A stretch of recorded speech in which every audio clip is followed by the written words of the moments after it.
Ayan guys, eto nga pala si na Ate Biggie Barbecue. Since 1990, nagtitinda na sila dito guys. Yan, malapit to sa may simbahan.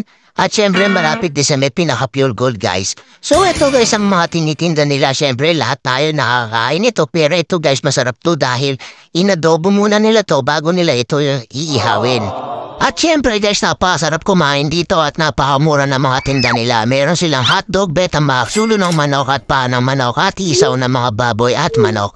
So ito guys, dito nila iniiyaw yung pinaka ating binili. At syempre nandito si ate, ayan, shoutout sa inyo, ayan, napakababait nila dito guys. Syempre makakalimutan ba naman natin ang owner ng Ate Biggie, ito sa Ihawan. Syempre, ginalugan natin, ayan si Ate Biggie.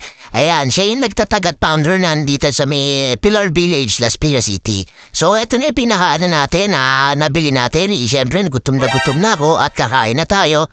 At eto na guys, ang unang subo para sa inyo, ang Betamax na to, nilagyan ng kanin at isusubo natin. At syempre, masarap na naman ang kain ni Dilalon Signage.